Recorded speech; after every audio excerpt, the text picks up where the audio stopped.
Glória a Deus. Deus te abençoe com a paz. Amém. Louvado seja Deus.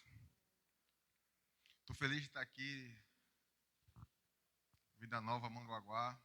É um prazer poder ministrar a palavra do Senhor. É um prazer estar entre amigos. E também é um prazer poder falar desse tema que eu vou falar hoje, que tem feito muito efeito na minha vida, tem mudado a minha vida, nessa forma que Deus tem me mostrado de enxergar a vida e como devemos fazer quando se fala em finanças. Na verdade, ela está, querido, em toda a Bíblia de Gênesis e Apocalipse. Você não tem como fugir disso, não tem como fugir desse assunto, mas eu espero que hoje, a graça de Deus, hoje e amanhã, na verdade, terça-feira, né? Eu quero fazer duas considerações importantes antes de eu começar a ministrar. A primeira, fala assim para o seu irmão: tenha paciência. Fala para ele, tenha paciência com o pregador. Porque, querido, Deus me deu o ministério de ensino da palavra e eu vou ter que, obrigatoriamente, abrir em várias porções da palavra de Deus aqui, para que o entendimento venha à sua mente, mas eu tenho certeza que no final a revelação de Deus vai alegrar o seu coração. Então, tenha paciência com o pregador. Segunda consideração importante, diga assim para o seu irmão: o melhor está no final. Então, o melhor está no final. E o final é na terça-feira que vem. Lá que é o melhor. Primeiro, porque eu gosto de deixar o melhor para o final. Segundo, porque eu acredito que aquele que tem a visão completa de como realmente é as coisas, esse é mais abençoado por Deus. Então, saiba disso. O melhor está no final. Eu queria que você me acompanhasse no Salmo 35.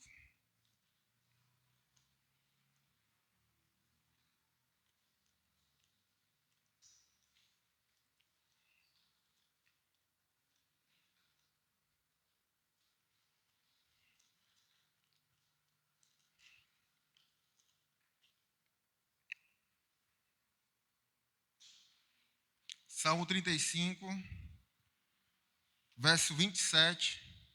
Salmo 35, 27. Quem achou, diga amém. Diz assim a palavra do Senhor: cantem com júbilo e se alegrem os que têm prazer na minha retidão, e digam sempre: glorificado seja o Senhor, que se compraz na prosperidade do teu servo. Uma outra tradução vai dizer: digam continuamente. Deus se alegra na prosperidade. E a tradução vai dizer: Deus ama a prosperidade. Em vez de se comprar, tem prazer. Tem uma outra tradução que vai dizer: Deus ama a prosperidade do seu servo. Olha só, nós já começamos, não vou orar porque já me senti abençoado pela oração da igreja aqui, do pastor Haroldo. E nós já começamos com uma consciência, porque é isso que eu quero trazer essa noite para vocês.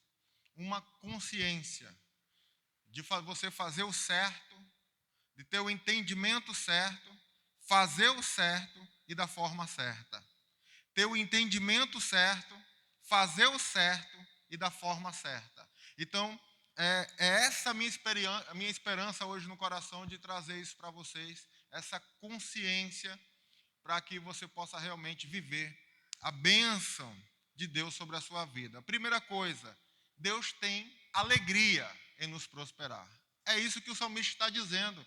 Cantem continuamente, declarem continuamente, para sempre. Deus se alegra em prosperar, Deus ama prosperar o teu servo. Isso, querido, é um fato, é uma realidade.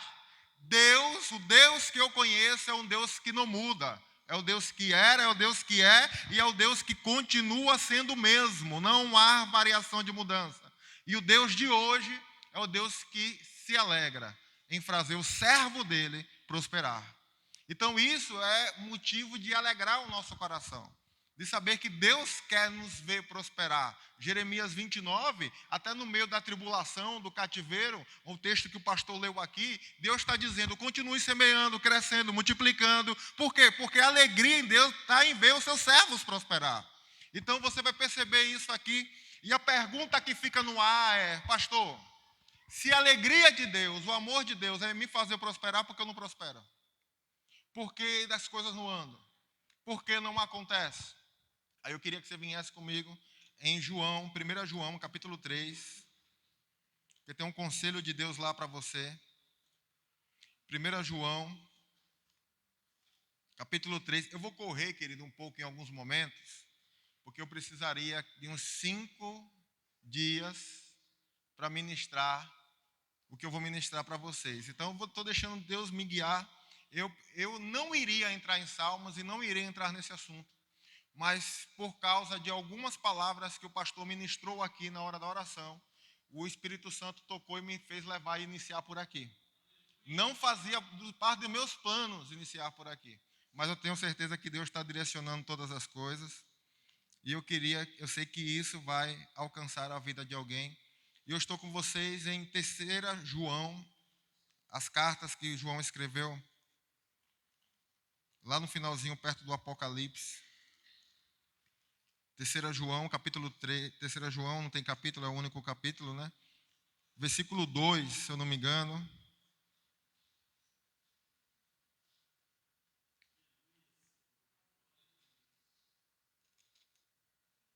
Diz assim, amado. Está aí? Olha aí que maravilha, né? Igreja moderna é outra coisa, né? Amado, peço a Deus que tudo ocorra bem com você e que esteja boa a sua saúde, assim como vai bem a sua alma. Amado, acima de tudo, peço a Deus pela sua prosperidade e pela sua saúde, assim como vai bem a sua alma. Olha o conselho de Deus para a nossa vida. Deus quer que a gente vá bem em todas as coisas e que a gente tenha saúde para aproveitar essas coisas, para viver bem essas coisas. Mas olha o segredinho aqui. Assim como é uma condicional, assim como vai bem a tua alma. Deus se alegra em nos prosperar. Deus tem felicidade em nos prosperar. Deus quer que a gente tenha saúde para viver a prosperidade que Ele tem para entregar nas nossas mãos. Mas tem um segredo. É assim como vai bem a nossa alma. Qual é o problema? O problema é que a gente corre primeiro atrás de todas as coisas. A gente inverte a ordem aqui. Porque o que Deus está dizendo é, se a sua alma está bem, eu quero que tudo vá bem, assim como a sua alma está bem. Agora, se a sua alma não está bem, Deus quer que tudo vá bem? Deus quer prosperar você? Porque a palavra que está escrita na minha Bíblia é assim como. E o nosso problema é esse. A fotografia da maioria de nós é que a gente corre primeiro atrás das outras coisas. A gente corre primeiro atrás da saúde, atrás da porta aberta, atrás do socorro, atrás do bens material, atrás da prosperidade. E Deus quer nos prosperar, mas Ele quer nos prosperar assim como vai bem a nossa alma. Eu conheço um povo, Salmo 106, não precisa abrir, depois você lê na sua casa, versículo 15 vai dizer, se eu não me engano, que eles começaram a pedir pão. Eles estão no deserto. Salmo 106 está contando a história do povo no deserto. E eles estão dizendo, Deus, manda pão, manda pão, manda pão, manda pão, manda pão. E Deus está dizendo, agora não, daqui a pouco, não é tempo, agora não. E eles continuam pedindo, manda pão, manda pão. E a palavra vai dizer, e Deus lhe deu o que queria. De tanto eles pedirem, Deus lhe deu o que queria. E o texto vai dizer, mas lhe fez desfinhar na alma. Olha só, porque você vai ver a história que eles comeram e passaram mal. Foi algo que trouxe dor para eles. E a alma foi desfinhada, porque na verdade eles não estavam preparados. Às vezes, isso é uma palavra, querido, para alguém que está aqui. Sabe quando você está batendo, batendo, batendo, batendo e a porta não se abre? Você bate, bate, bate, mas a porta não se abre. Não é porque Deus não quer que você prospere. Deus quer prosperar você. O que Deus não quer é que você sinta dor com isso. Às vezes aquilo que você está pedindo para Deus, que na sua mente é bênção para você, Deus que conhece todas as coisas sabe. Eu conheço muitos irmãos que pediram um carro para Deus e o carro afastou de Deus. Pediram uma porta e essa porta que entrou afastou de Deus. Em vez de se aproximar, a alma foi definhada. É uma linguagem de uma alma ficar emagrecida. Provérbios vai dizer que a bênção de Deus, quando ela vem, ela enriquece e não traz dor. O que Deus tem para a sua vida, querido, é para não trazer dor para você, mas é para abençoar você. Então o que é que ele está dizendo? Eu quero que você vá bem, assim como vai bem a sua alma. A gente é o dia todo aquela correria pelas coisas, por todas as coisas, mas a palavra fica em quarto plano, a minha vida prática com Deus fica em quinto plano, a minha vida de oração fica em sexto plano. Primeiro é todas as coisas, depois eu busco melhorar minha alma. E Deus não está dizendo isso. E aí quando a gente fala em vida de oração, estou terminando aqui, tá, a introdução. O que é que Jesus está dizendo? Quando você for orar, olha só, porque a gente fala em vida de oração. Se você for um pouco sincero com Deus, na maioria das vezes que você dobra o seu joelho, é ou para pedir algo para você, ou para pedir algo para você. Ou só para pedir algo, e provavelmente é para você, de novo. E sempre está pedindo, é uma provisão, é uma provisão, é uma provisão. E Jesus vai ensinar a orar, né? Mateus capítulo 6. E a gente sabe, talvez você me diga isso, pastor, quando Jesus vai ensinar a orar, ele diz, oreis assim. Na parte da oração do Mateus 6, está dizendo assim, e o pão nosso de cada dia nos dai hoje.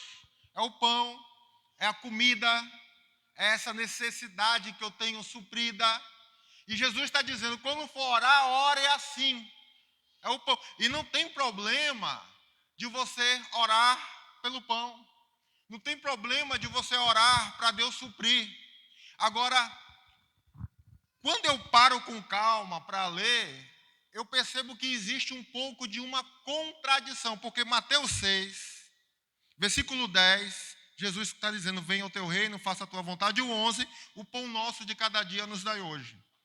Só que no mesmo contexto que Jesus está dizendo, ore e peça o pão, vem o versículo 25. Pode botar o versículo 25 aí, por favor. Versículo 25. Por isso digo a vocês, não se preocupe com a vida, quanto que a vez de comer. Ora,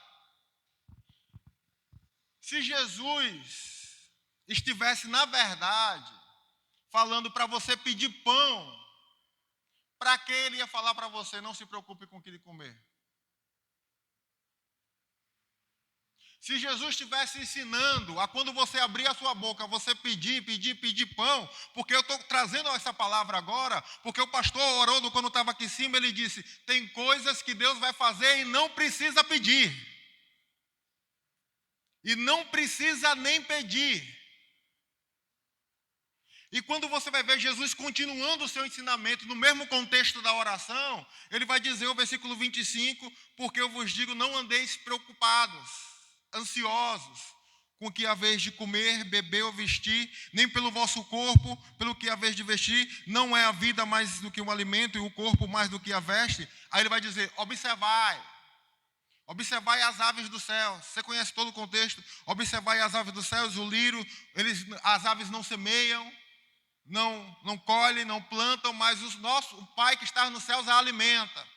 Ele vai falar tudo isso para no final dizer, buscai em primeiro lugar o reino e a sua justiça. Mas olha o que ele está dizendo. no contexto da oração, não se preocupe com o que é a vez de comer. Olhe para as aves dos céus. Eu acho interessante isso que ele fala. Olhe para as aves dos céus, porque eles não semeiam, não trabalham. Esses dias eu vi meu sogro dando comida para os passarinhos. Ele chegou no quintal dele, preparou lá um melão e algumas frutas, encheu de passarinho e começou a comer. Eu olhei e comecei a dar risada. E eu pensei, ele acha que está alimentando os passarinhos. Mal sabe ele que Deus está cuidando dos passarinhos. Olhe para as aves dos céus, porque o vosso Pai as alimenta. Eles não semeiam, querido, mas alimenta. E uma ave, o que é uma ave? Qual é o valor que uma ave tem? E a Bíblia vai dar alguns valores que uma ave tem. Abra aqui em Mateus capítulo 10, por favor.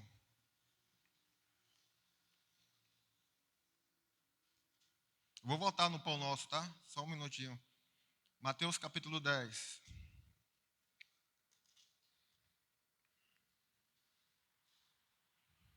Olha o versículo 29.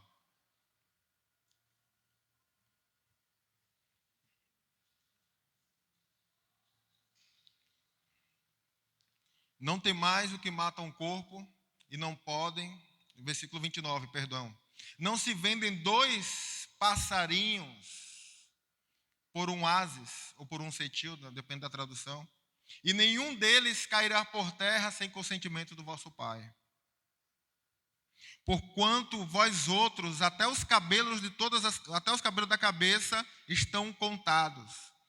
Não temais, pois bem, mais vale vós do que muitos passarinhos. Mas olha o interessante do versículo 29. Não se vendem 2 passarinhos por um centil? Não se vendem 2 pardais por uma moedinha? 2 pardais, uma moeda. Agora venha comigo em Lucas 12. Lucas, capítulo 12, versículo 6.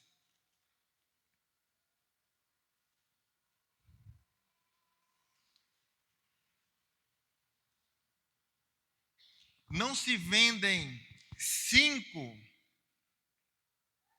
passarinhos por 2 centios, ou 5 pardais por 2 moedas. Entretanto, nenhum deles será esquecido diante de Deus.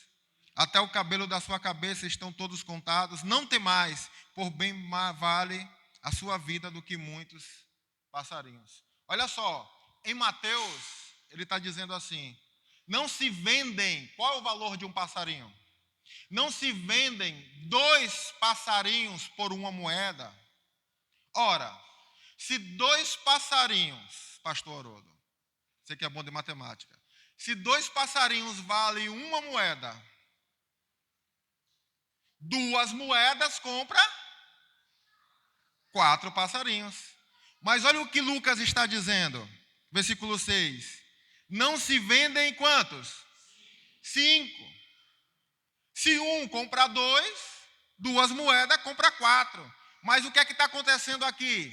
É tipo uma promoção, né? Pague 4, leve 5, é isso. O passarinho está entrando de forma gratuita. Você está levando de graça. É um bônus, é um brinde, é uma promoção. Esse passarinho, ele está entrando sem valor. Ele é insignificante. 2 moedas você compra 4. Mas se você tiver 1 moeda, você compra 2. Mas se você tiver 2, você compra 5. Está entrando sem valor. Não está tendo valor. Mas esse que para o homem não tem valor, a palavra está dizendo que para Deus, Deus não se esqueceu dele. Deus está cuidando dele.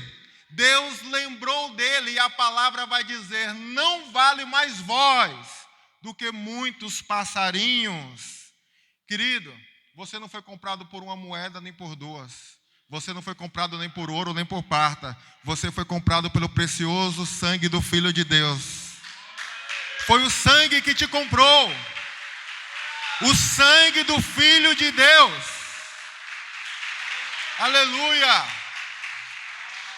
Eu preciso que você coloque isso na sua consciência. Porque se Deus está cuidando do passarinho, tem coisas que você não vai precisar nem pedir, porque Deus está cuidando de você. Foi o sangue, foi o Filho. E aí Jesus vai chegar em João capítulo 6 e ele vai dizer assim, olha, você lembra do deserto? Que os seus pais no deserto, não tem água, não tem pão, não tem comida, mas no deserto foi sustentado por Deus por pão que caía no céu. Eu, porém, vos digo, eu sou o pão vivo que desceu do céu. Aquele que comer de mim, comerá para a vida eterna. E agora Jesus está dizendo, não se preocupe com o que haver de comer, com o que haver de vestir, mas quando dobrar o seu joelho, peça o pão nosso de cada dia. Sabe o que você precisa pedir hoje? Jesus na sua vida. É Jesus. Porque foi o sangue dele, é a presença dele. É Ele que faz a diferença. Quem está me entendendo, diga amém. Amém. Então, o valor presente de um passarinho pode ser sem valor. Mas Deus está dizendo que até o cabelo da cabeça está contado. Para Ele não cai no esquecimento.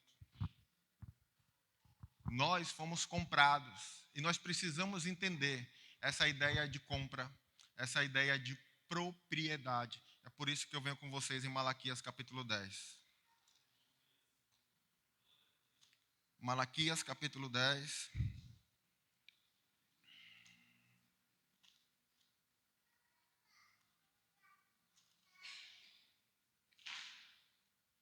Último livro do Antigo Testamento, né?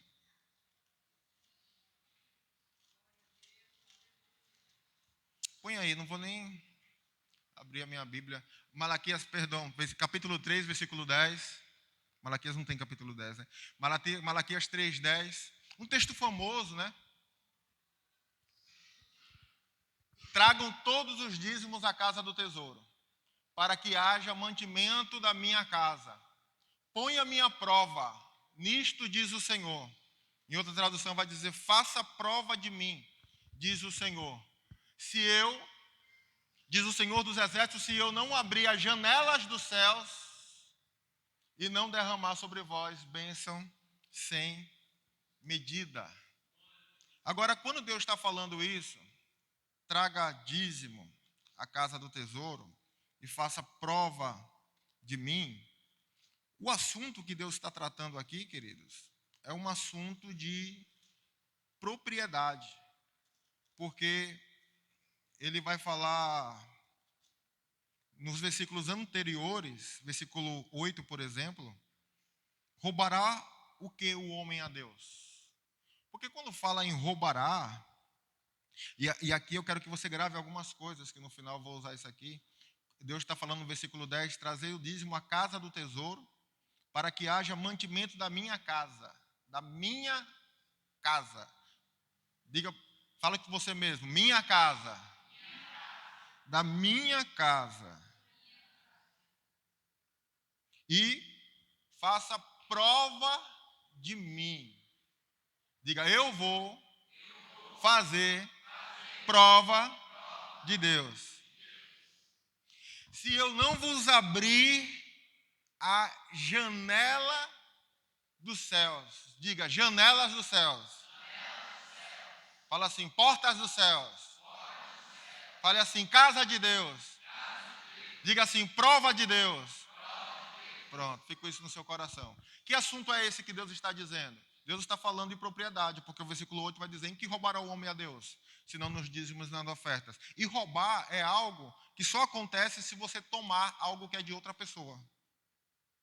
É quando uma outra pessoa tem uma propriedade, ou seja, se alguém levar essa Bíblia para casa, vão estar me roubando, porque essa Bíblia é da minha propriedade.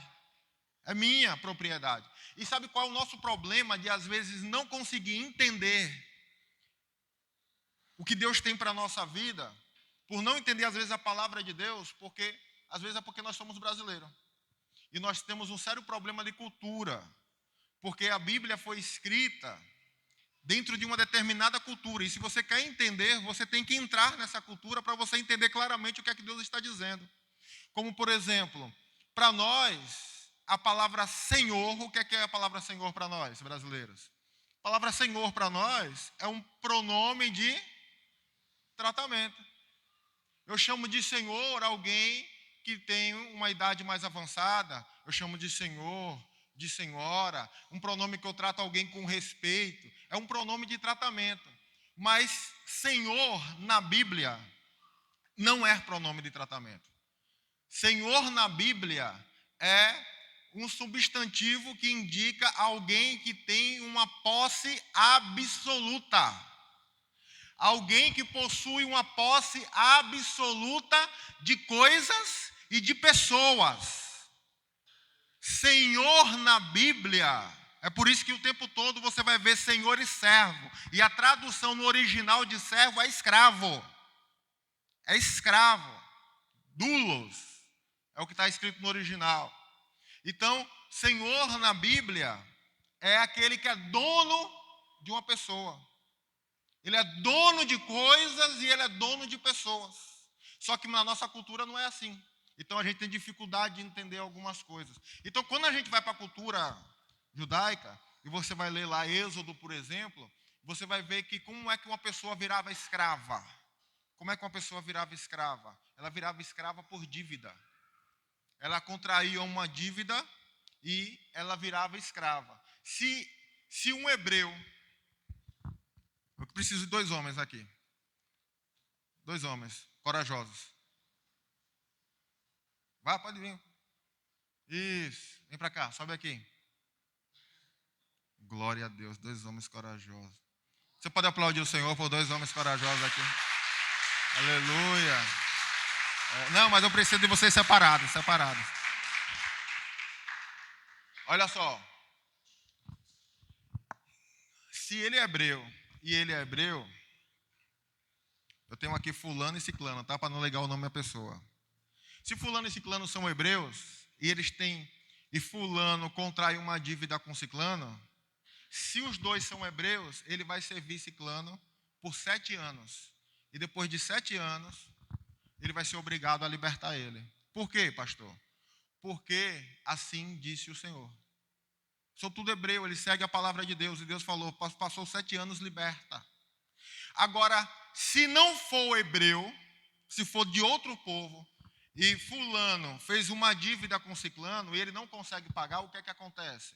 Geralmente o cara toma todos os bens e pega ele e a família dele para servir. Você já viu aquela viúva que vai falar do profeta? Vai dizer, meu marido morreu, está lá em Reis, e está vindo os homens aí agora levar os meus filhos. Por quê? Porque o marido morreu, deixou uma dívida e estão vindo cobrar. E que vai levar quem? A família. A família trabalha. É assim que funciona. No Antigo Testamento é assim que funcionava. Fez uma dívida, não teve como pagar, vem você como escravo junto com a sua família. Então, se você não é hebreu, você vai ser escravo sua vida toda, a não ser que chegue o ano do jubileu, que é uma exceção. E o ano do jubileu é a cada 50 anos. A cada 50 anos Deus diz, olha, liberta.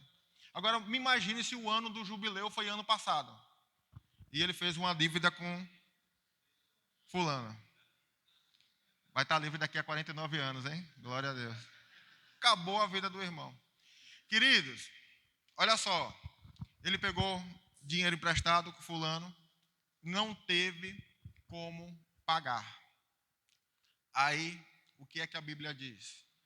A Bíblia diz bem assim: se vier um parente, um irmão mais velho ou um parente mais próximo e quiser quitar a dívida, olha só, a irmã aqui, como é seu nome?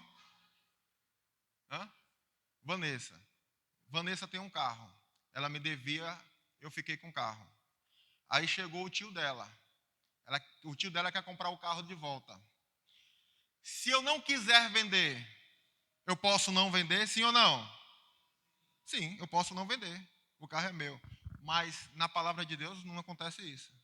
Na palavra de Deus, se chegar um parente mais próximo e quiser resgatar tudo de volta, eu sou obrigado a dar. Por quê? Porque assim diz o Senhor. Então eles seguem a lei de Deus. E Deus deixou tudo isso de propósito. que é para onde a gente vai apontar e caminhar para o final. Só para você entender esse negócio do Senhor. Então, o que é que acontece? Agora, fulano, é isso? É senhor de ciclano. E fulano bota cargas pesadas, maltrata ciclano e toda a sua família. A sorte de ciclano é que ele tem um primo bem de vida, sou eu, hein? Glória a Deus. Um parente mais próximo. Eu cheguei, vi ciclano na maior situação, na maior fria com fulano. E eu falei, quanto é que é a dívida? É X. E aí, eu decidi ir lá e paguei. Quitei a dívida de ciclano, tá? Quitei 500 mil reais. Ó, fui lá e quitei a dívida de ciclano. Tá livre. A partir de agora, porque fulano era servo, escravo, e ele era senhor. A partir de agora, eu quitei. Fulano não é mais escravo, amém? Não, amém. Ele agora é meu escravo. Porque eu quitei a dívida dele. Antes, fulano era dono dele e da família dele, por dívida. Agora que eu fui lá, como parente mais próximo que dei, ele é meu escravo. Aí você fala, pastor, ele trocou 6 por meia dúzia?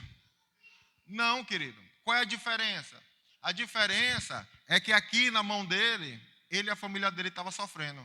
E eu, como parente mais próximo, por amor e misericórdia, decidi pagar a dívida para usar com ele e a família dele de misericórdia.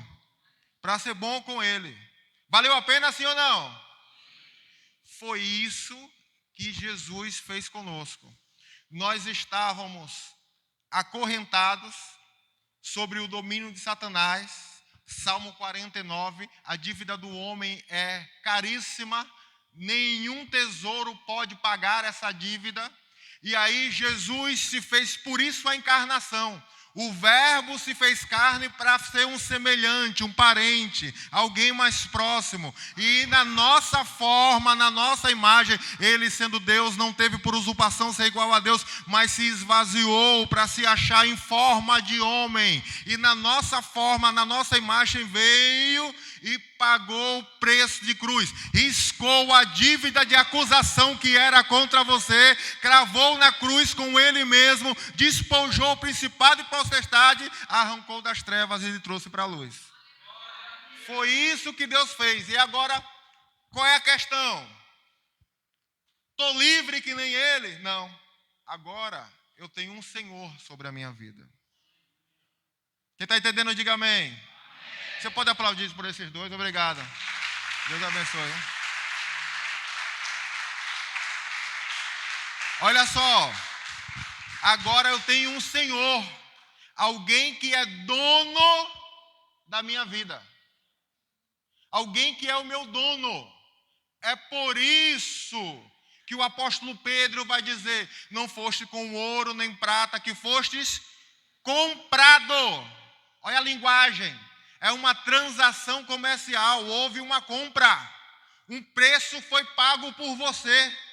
E você não é mais de você mesmo. É por isso que 1 Coríntios capítulo 6, abra lá. Põe aqui, 1 Coríntios 6, 19, por favor. Se não for o 19, é o 18. 1 Coríntios 6, 19, o apóstolo Paulo vai dizer, a nossa vida com o Espírito Santo, não entristecer o Espírito Santo. Será que vocês não sabem que o corpo de vocês é um santuário do Espírito Santo, que está em vocês e que vocês receberam de Deus e que vocês não pertencem a vocês mesmos? Próximo versículo. Porque foram comprados por preço e agora, pois, glorifiquem a Deus com seu corpo. O que é que Deus está dizendo? A gente tem essa mania de fazer o que quer com o nosso corpo, mas Paulo está dizendo, vocês não sabem. É uma informação, querido. Precisamos ter essa consciência. Vocês não sabem que o corpo de vocês não é de vocês mais, não pertence mais a vós. Está vendo esse cabelo? Esse cabelo não é meu. Está vendo essa roupa? Não é minha. esse tênis não é meu. Se esse corpo não é meu, quanto mais essa camisa. Quanto mais o dinheiro que está lá na minha conta. Vós não sois mais de vós mesmo. Você não pertence a você. Por quê? Porque foi comprado. Nessa hora não sai glória a Deus não, pastor.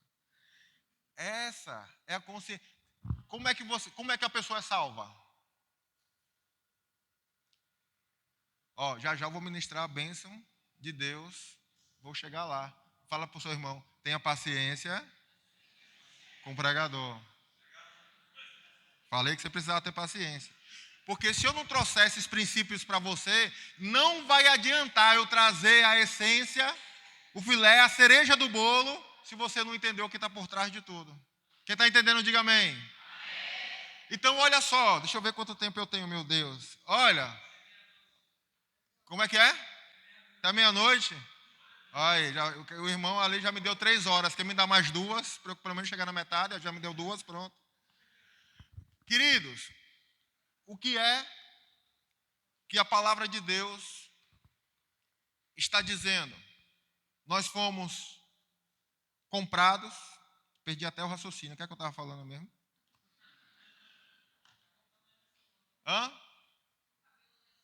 O cabelo não é meu, o corpo não é meu, porque fomos comprados, resgatados. Sim, lembrei, como é que nós somos salvos?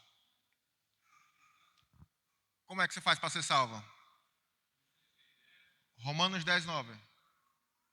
Que com a sua boca, que se com seu coração crer que Jesus ressuscitou dos mortos, quem crer que Jesus ressuscitou dos mortos, diga amém. Amém. Se seu coração crer que Deus ressuscitou Jesus dos mortos, e que com a sua boca confessar Jesus como? Como? Alguém falou Salvador aí? Colocaram, né? O pessoal está esperto. Se com a sua boca confessar Jesus como? Não tem Salvador. Esse Senhor não é pronome de tratamento, tá? Esse Senhor é alguém que é dono da sua vida. Porque Ele comprou. Se com a sua boca confessar Jesus como Senhor, eu agora reconheço que não sou de mim mesmo, mas Ele é o dono da minha vida. Aí, como consequência, é Salvador também. Salvador é só consequência dele ser o seu Senhor. É assim que você é salvo. Confessando que Jesus agora é o dono da sua vida. Quem está entendendo, diga amém. Amém. Aí, querido, agora é por isso que quando você vem aqui, como é que o povo ficou escravo no Egito? Alguém sabe? Gênesis 47. A gente sabe que José governador, vem 7 anos de abundância, mas vem 7 anos de escassez. Quando vem 7 anos de escassez, o tempo que veio de abundância, ele guardou celeiros. 20% do que entrava, Depois, na terça-feira, eu vou trazer um livro do pastor Danilo, chamado Inteligência Financeira. Depois, se você quiser adquirir, eu não ganho nada com isso, mas é uma bênção, vai ensinar como você combater as dívidas, como sair das dívidas, como investir, como administrar o seu dinheiro. Hoje eu estou aqui para ensinar a você caminhos para você viver a bênção de Deus na sua vida. E eu ainda estou na introdução, tá? Mas o pastor Danilo, depois você pode saber como administrar. Mas Gênesis 47 diz assim,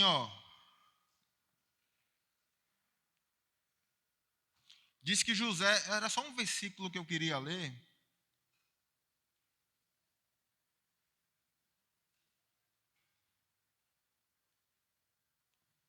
Está aqui, Gênesis 47, 19. A partir do versículo 13, não havia pão na terra. Versículo 14, José arredou todo o dinheiro e achou na terra do Egito, na terra de Canaã, cereal. Versículo 15, querido, eu não vou ler só para ganhar tempo. Olha o versículo 15, o finalzinho. Acabou o dinheiro. Olha o versículo 16. Respondeu José: faltou dinheiro, traga o gado. Em troca do vosso gado eu suprirei vocês. Estão com fome. Venham comprar comida. Acabou o dinheiro. Acabou o dinheiro, traz o gado. Aí vai dizer o texto: acabou o gado. Quando acabou todo o gado, ele falou: vendam suas terras. Aí eles venderam. Aí sabe o que é que diz o texto? Acabou a terra. E agora? Como é que nós vamos comer? Acabou o nosso dinheiro, acabou os nossos animais, vendemos nossas terras. Aí José fala: então se vendam como escravos.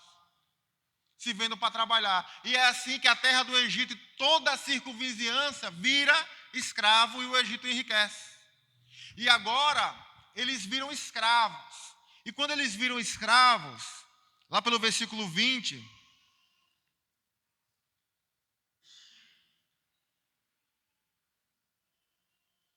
versículo 23,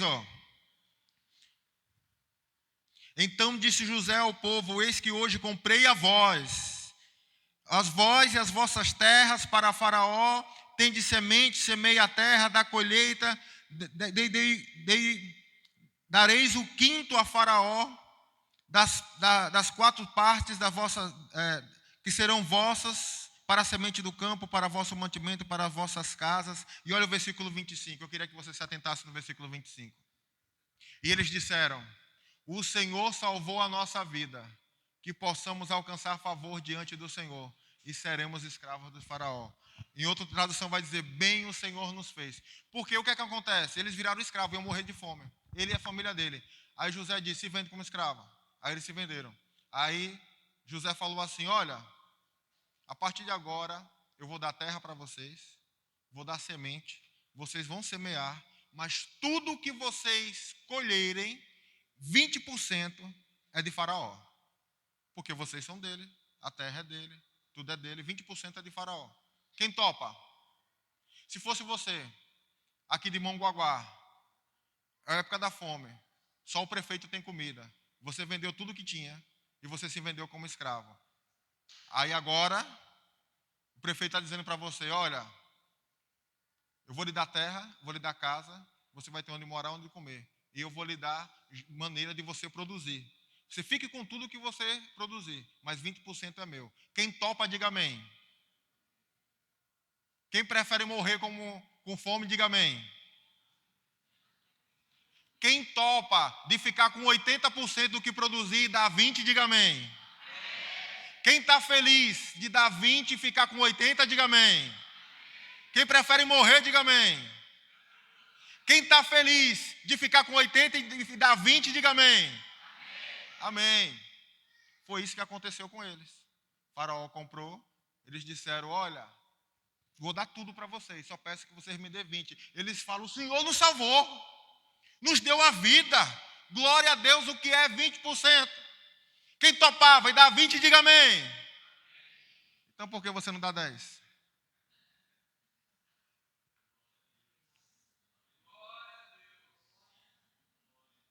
Sabe por que você não dá 10%? Porque você não tem a consciência certa de quem é Deus na sua vida. Mas eles tinham a consciência de quem era Faraó na vida deles. E mesmo assim botava cargas pesadas. Jesus te comprou para usar de misericórdia com a sua vida. Mas a gente faz isso. Mas olha só. Aí tem gente que fala assim: pastor, esse negócio de dízimo é coisa do Velho Testamento.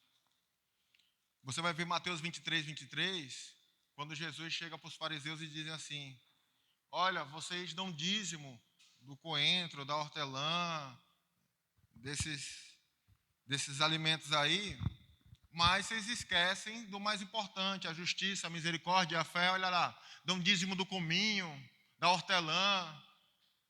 Ele vai dizer: hipócritas, porque dão dízimo do endro, do cominho, da hortelã e desprezam os preceitos mais importantes da lei, justiça, misericórdia e fé.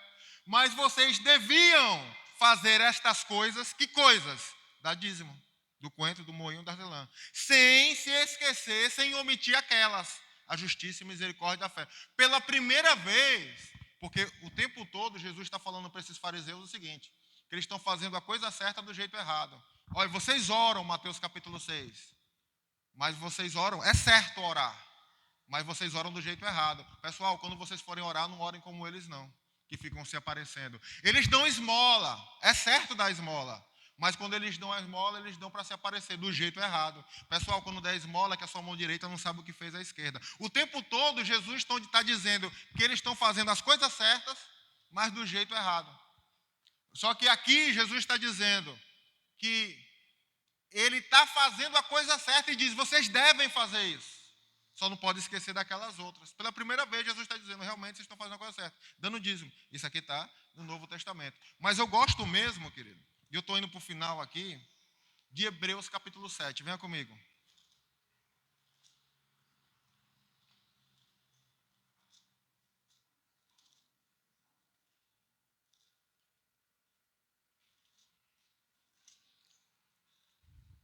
Aí agora sim eu começo a ir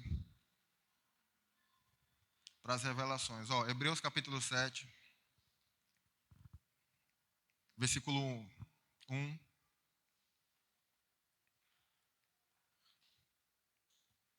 Está falando de um homem chamado Melquisedeque. Está dizendo que, porque este Melquisedeque, rei de Salém, sacerdote do Deus Altíssimo. Essa mensagem de hoje tem um tema.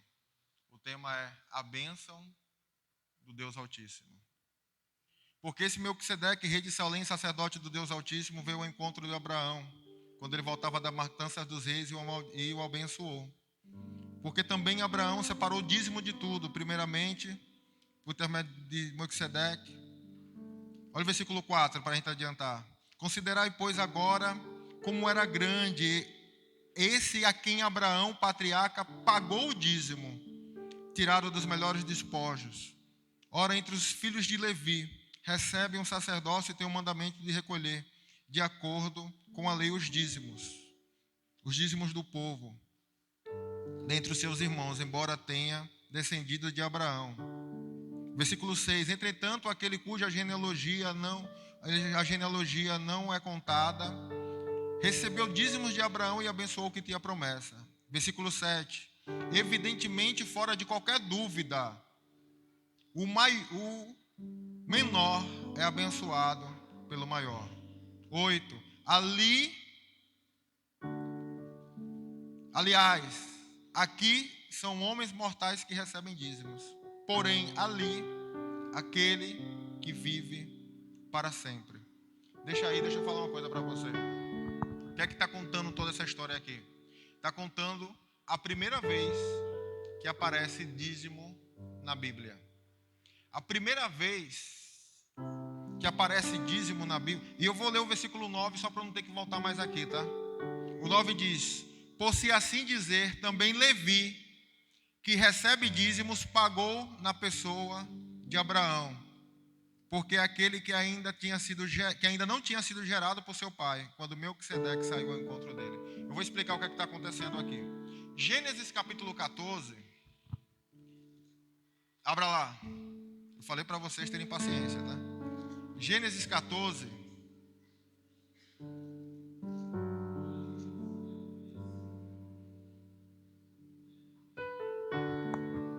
Versículo 14. Diz assim: ouvindo Abraão que o seu sobrinho estava preso, fez sair 318 homens mais capazes nascidos da sua casa. O contexto dessa história é o seguinte: Ló se separa de Abraão. Ló vai para Sodoma. Essa cidade, há uma guerra. 5 reinos se levantam contra 4 reinos. E a cidade que Ló faz parte é despojada. Pessoas são levadas como escravos, bens são tomados e os despojos são levados. Abraão fica sabendo. Abraão fica sabendo que o seu sobrinho Ló foi levado junto como escravo. A palavra de Deus vai dizer que Abraão soube que o seu sobrinho estava preso e saiu com 318 da sua casa. Querido, 318 homens. Teve uma guerra de 5 reinos contra 4 reinos. 5 contra 4 reinos. Houve uma vitória. Os 4 reinos, por ser maior, ganharam. Ló foi levado escravo. E Abraão, com 318 homens, sai para resgatar Ló. Se fosse um resgate, tipo 007, sabe? Entrou lá escondido no meio da noite, pegou Ló e saiu fugido. Eu ia dizer, legal, é possível. Mas não é isso que o texto diz. O texto vai dizer que Abraão volta com todos os despojos. Todos os despojos que os 4 reinos tomaram dos 5 reinos. Abraão com apenas 318 homens. 318 homens contra 4 reinos. Isso é uma vitória extraordinária. Extraordinária. Ele não volta só com Ló, ele volta com todos os despojos. A ponto do rei de Gomorra procurar ele e dizer, me entrega aí os servos, me entrega aí as riquezas, me entrega aí as coisas. Ele volta com tudo. Aí ele se encontra no meio do caminho com Melquisedeque, versículo 18. Melquisedeque, rei de Salém, trouxe pão e vinho. É a primeira vez que os elementos da ceia aparecem na Bíblia. Você sabe muito bem o que significa o pão e vinho. Fazemos isso em memória de Jesus. Melquisedeque trouxe pão e vinho. E o texto vai dizer que ele abençoou Abraão e disse, bendito seja Abraão, do Deus Altíssimo, possuidor dos céus e da terra. E o versículo 20 vai dizer, bendito seja o Deus Altíssimo, que entregou todos os inimigos nas suas mãos. Você sabe o que Melquisedeque está falando para Abraão? Que essa vitória, com apenas 318 homens, com toda essa riqueza que você está voltando, com essa vitória extraordinária que você teve, você só teve porque Deus entregou nas suas mãos. Foi Deus que deu, foi Deus que entregou. E receba o que o Espírito vai dizer para você. Tem vitórias que você só vai chegar na sua vida se Deus entregar na sua mão. Porque se Deus não entregar, não vai chegar. Não vai fazer, não, querido, não vai acontecer. Tem coisas que vêm de Deus para a nossa vida. Abraão, ele já era um homem rico aqui. Porque quando ele desce, Deus fala, vai para Canaã. Ele chega lá, é a fome. Sem direção de Deus, ele desce para o Egito. No Egito, ele conta uma mentira, diz que Sara não é mulher dele. E por causa da mentira, o soberano do Egito entrega um monte de riqueza para ele. E entre essas riquezas, servos e servas. E entre essas servas, uma mulher chamada Agar. E lá na frente, por causa dessas riquezas, por causa dessa serva, vai nascer Ismael. E você sabe que hoje, os descendentes de Ismael é um grande problema para os descendentes de Israel. Algo que foi semeado lá atrás que trouxe problema até os dias de hoje. Abraão ficou rico por causa de uma mentira. Você pode ser rico pelo seu esforço. Você pode ser rico pelo seu trabalho. Você pode prosperar por causa de mentira. Você pode, sabia disso? Mas eu acredito que se nós estamos aqui hoje, é porque nós queremos aquilo que vem de Deus na nossa vida. Deus está dizendo para Abraão, não precisava nada disso. Eu estou entregando nas tuas mãos. Eu estou entregando nas suas mãos. E aí, Hebreus vai dizer que quando Abraão vai para entregar dízimo de tudo a Melquisedeque, isso aqui é a primeira vez que aparece a palavra dízimo na Bíblia. É antes da lei. É antes, é junto com pão e vinho. A primeira vez que aparece pão e vinho, aparece o dízimo. E nessa primeira vez, esse homem sacerdote do Deus Altíssimo, o autor aos Hebreus traz a revelação. É uma tipologia de Jesus. Sem início nem fim de dias, rei de paz. E quando Abraão profeticamente entrega os dízimos de tudo que ele recebeu, porque ele sabe que aquela vitória que ele teve, foi Deus que entregou. Foi Deus que deu. E daquilo que foi Deus que fez, ele está entregando 10% diante de Melquisedeque. Que Hebreus está dizendo que esse Melquisedeque representa Jesus. E Hebreus vai dizer que lá na frente, da descendência de Abraão, vai vir Levi, o qual Deus vai mandar todos os povos, todas as tribos entregar o dízimo a Levi.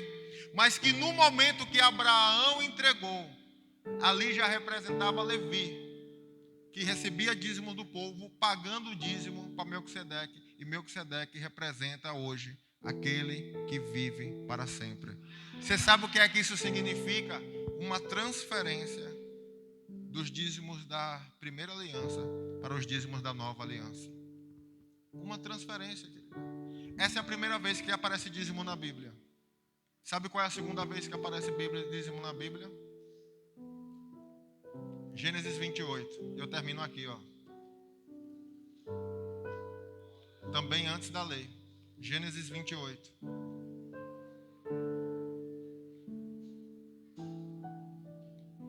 Olha o versículo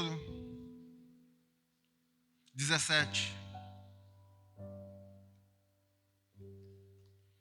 E temendo disse: quão terrível é esse lugar, é casa de Deus e portas?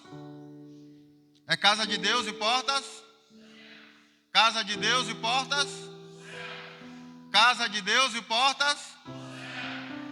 Espero que você esteja gravando. Versículo 18. Tendo levantado Jacó cedo de madrugada, tomou uma pedra que havia posto por travesseiro, ergueu como coluna. Versículo 19 vai dizer: e ao lugar da cidade que antes se chamava Luz, ele deu o nome de Betel. Fez também Jacó um voto dizendo: se Deus for comigo, me guardar nessa jornada que eu estou me empreendendo, me der pão para comer e roupa para vestir, de maneira que eu volte para a casa do meu pai em paz, então o Senhor será o meu Deus. O versículo 22 vai dizer: e a pedra que hoje ergui como coluna será casa de Deus, e tudo quanto me conceder, certamente darei Agora preste atenção. O que é que está acontecendo aqui? Jacó sai fugido de casa. Enganou o pai, enganou o irmão e agora sai fugido de casa. Quando ele sai fugido de casa, ele para dormir e ele tem um sonho. O céu se abre, tem uma escada, os anjos de Deus sobem e descem. E quando ele acorda, ele diz: certamente Deus está nesse lugar. Ele pega uma pedra e unge a pedra. E ele diz: essa pedra é coluna. E esse lugar se chamará agora Betel. O que é que significa Betel? Casa de Deus e portas dos céus. E lá, ele faz prova de Deus. Ele diz assim: se o Senhor for comigo na minha jornada, me der comida para comer, veste para vestir. Por que ele está falando isso, querido? Gênesis 32. Gênesis 32.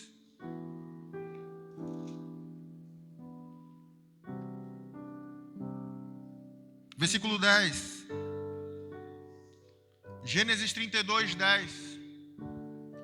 Sou indigno de todas as suas misericórdias e toda a sua fidelidade que tem usado para com teu servo, pois com o meu cajado atravessei o Jordão, e agora eu sou em dois bandos.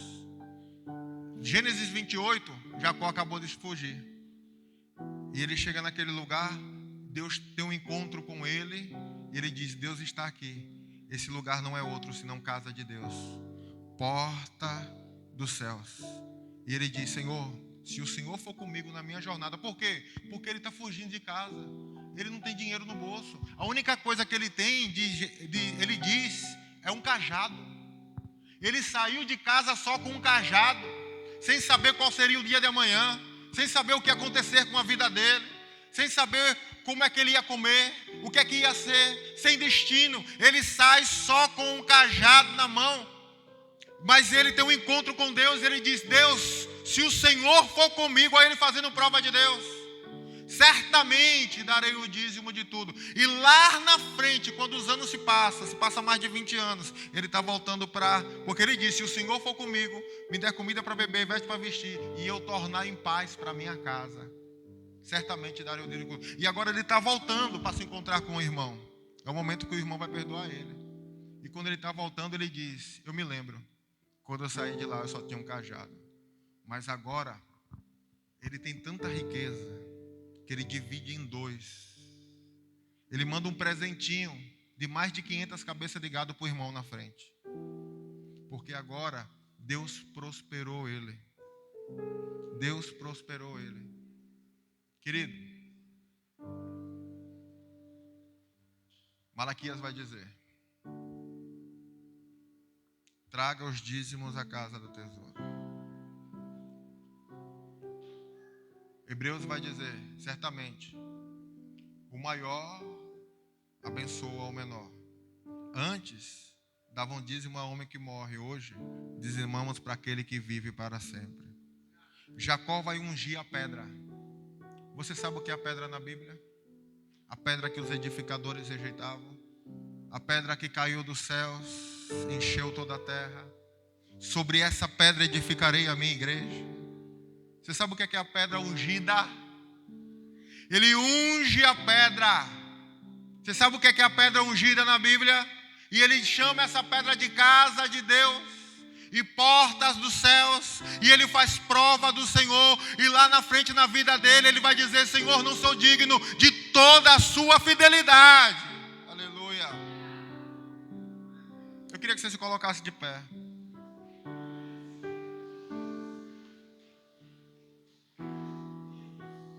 Aleluia.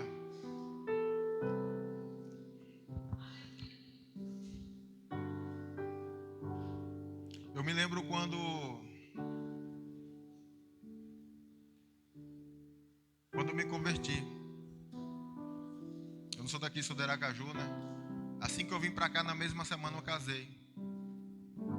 E minha esposa tinha largado o trabalho para ir morar em Aracaju comigo, mas por uma direção de Deus eu falei: não vá, deixa que eu vou. E vim para cá, porque Deus tinha chegado para mim e falado: olha, se ela vier, vocês se perdem, se você for, eu dou uma vida nova para vocês. E eu vim para cá, só que eu casei. A minha família foi contra meu casamento, porque eles diziam: tem trabalho lá? Eu dizia: não tem trabalho. Ela está trabalhando? Não tem. Largou o trabalho para ir morar, mas agora desistiu, eu que vou. Tem onde morar? Não tem onde morar. Foi morar de favor. Não tinha nada. Não tinha nada. E eu me lembro que a única coisa que a gente tinha era o seguro-desemprego que ela recebia. E do seguro-desemprego, que na época dava 900, não sei, a gente tirava o dízimo. E a gente entregava o dízimo. Eu me lembro que a gente recebeu 3 meses. Passou o primeiro mês, passou o segundo mês, passou o terceiro mês. Quando chegou no 4º mês, não tinha mais seguro-desemprego. Não tinha mais dízimo. Eu me lembro que teve uma noite que a gente discutiu por causa das finanças. Ela foi para o quarto, eu fiquei na sala. E eu falei para o Senhor, Senhor, foi o Senhor que me trouxe para cá. Eu não sei como é que vai ser o dia de amanhã. Mas se o Senhor for comigo nessa jornada, olha, Senhor, que nós já temos sido fiéis. Eu passei a noite toda conversando com Deus. E eu dormi naquele chão da sala. E eu acordei com minha esposa me chutando com o pé assim, com o telefone na mão. Ela falava: é para você. Eu falei: é para mim? É. E eu, assim que eu atendi, falaram: Diego, aqui é da empresa tal, nós temos uma vaga para você aqui. Eu comecei a trabalhar e a gente saiu da igreja e por volta de umas 11 horas da noite, que ficou tarde, um pastor passou de carro e me viu, parou o carro e falou: e aí, como é que vocês estão? Aí eu comentei: minha esposa está sem trabalhar. Aí ele falou: vai em tal lugar e deixa o currículo dela, aquela enfermeira do trabalho, né? E eu falei: não, nós já fomos lá e não existe essa vaga de enfermeira do trabalho. Então ele falou: mas vai de novo. E saiu, viajou, ele estava indo para o Rio de Janeiro. E eu falei: vai de novo. Mas eu fui lá 2 semanas atrás, não existe essa vaga. Mas amor, ele falou: vai de novo. É um homem de Deus, falou: vai de novo. Vai lá de novo. Eu me lembro que ela foi. E naquele mesmo dia, ela foi chamada para ganhar quase o dobro do que ela estava esperando ganhar. Mas esse não foi o milagre. O milagre foi 1 mês depois que ela estava lá dentro. Chegou um funcionário e disse assim: a sua contratação foi de Deus, né? Aí ela falou, como assim? Ele falou, porque isso aqui é uma obra de 3.000 pessoas. Todos os dias chega centenas de currículos aqui. E a gente nunca abre, põe numa caixa, envia para outro lugar, para outras pessoas analisar. Mas quando o seu chegou no envelope na minha mão, eu decidi abrir. E quando eu vi enfermeira do trabalho, eu pensei, é doida? Nem temos essa vaga aqui. Nem existe essa vaga aqui. E quando eu estava falando, nem existe essa vaga, o gerentão da obra abriu a porta, entrou na minha sala, conversando com outro cara, e ele disse assim, essa Petrobras quer me matar. Aonde é que eu vou arrumar uma enfermeira para amanhã? E ele disse, pode ser essa aqui? Você sabe por quê, querida? Porque tem coisas que só vai acontecer se Deus entregar nas suas mãos. Se Deus entregar. Teve uma época na minha vida que eu senti muita vergonha. As coisas apertaram. E naquele mês eu não dizimei. No outro mês, não dizimei também. Eu acho que ficamos 2 ou 3 meses sem dizimar. E aí me bateu um sentimento de vergonha. E eu cheguei para minha esposa e eu falei, olha, Deus tem dado condições. Nós estávamos trabalhando. E por falta da má administração nossa, nós cortamos o dízimo em vez de cortar outras coisas. E eu falei, olha, a gente fica sem pagar conta, fica sem comer, mas tudo que Deus me der, não ficamos mais sem dizimar. Naquele dia que eu tomei essa decisão, nós tomamos, naquele mês, fomos mandados embora. Tivemos que voltar de Guarulhos para a Baixada. Mas quando nós chegamos aqui, todas as portas estavam abertas. Foi extraordinário o que Deus fez. Fazei prova de mim, diz o Senhor, se eu não abrir as portas dos céus. Sabe o que Jacó falou? Esse não é outro lugar senão casa de Deus. Portas dos céus. Depois Malaquias vai dizer, traga, porque Deus vai abrir as portas dos céus. Faça a prova dele.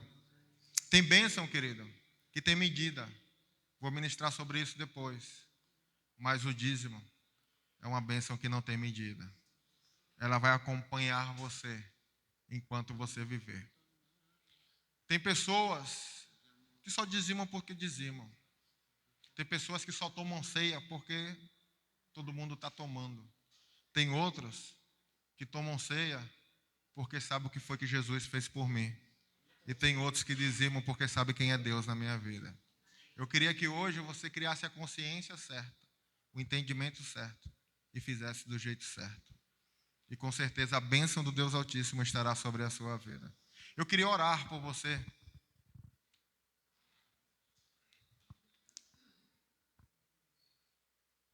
Isso é uma coisa que está no seu coração. Deus semeou. O que você vai fazer com a semente que você recebeu só cabe a você. Mas eu sei que hoje Deus está fazendo um milagre nesse lugar. Pai, bendito seja o teu nome, meu Deus. Eu sei, Senhor Jesus, que pessoas estão que nem Jacó, meu Pai. Olhando para o futuro, Senhor, às vezes não conseguem enxergar, Senhor. Não conseguem enxergar uma providência, não conseguem enxergar uma vida, não sabe do dia de amanhã, não sabe como vai ser. Cheios de planos, meu Pai, para essa jornada. E eu sei, meu Deus, que o Senhor tem prazer na prosperidade dos teus servos. Ah, Espírito Santo da graça. Não estou aqui, Senhor, para convencer ninguém de fazer nada, mas o teu Espírito é quem trabalha, meu Deus. Que o Senhor, meu Deus, tome conta desse coração, dessa mente, meu Pai. Venha agora em nome de Jesus para desfazer o que nós fizemos de errado. Para desfazer, Senhor, todo o entendimento contrário à Tua palavra. Que essas fortalezas na mente sejam quebradas. E que a Tua palavra, Senhor, nos tome a nossa mente cativa e leve em obediência ao Senhor, meu Deus. Pois o Senhor é Deus e Senhor da nossa vida. É o Senhor da nossa vida. Nós não temos nada aqui porque o Senhor tem nos dado a vida. É o Senhor. O Senhor tem nos dado tudo, Senhor. Oh Deus, nos ajude. Nos ajude, Senhor, a viver nossas finanças conforme a Tua vontade. Nos ajude, Senhor, a usufruir, a experimentar da Tua boa, agradável e perfeita vontade, da bênção do Senhor que está a ser derramada sem medida. Mas eu abençoo em nome de Jesus, meu Deus, a cada dizimista. Aqueles que já fazem isso, Senhor, mas que agora, Senhor, com outro entendimento farão diante do Senhor, meu Pai. Também abençoo, Senhor, aqueles, meu Deus, que não fazem, mas que em seu coração decidiram, Senhor, viver a Tua palavra. Eu sei, Senhor, que todas as coisas colaboram para o bem daqueles que Te amam. E eu sei, meu Deus, que tudo é para o Senhor, por meio do Senhor, para a glória do nome do Senhor, meu Deus. Que o milagre, meu Deus, aconteça nesse lugar. Meu Deus, em nome de Jesus, que a bênção do Senhor seja sobre a vida deles. Queria que você levantasse a sua mão, que o Senhor te abençoe.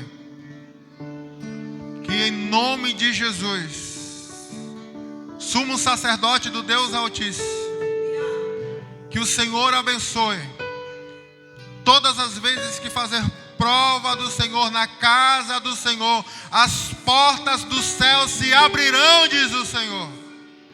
Oh, em nome de Jesus, que a bênção do Deus Altíssimo esteja contigo. E não se esqueça, o melhor está no final.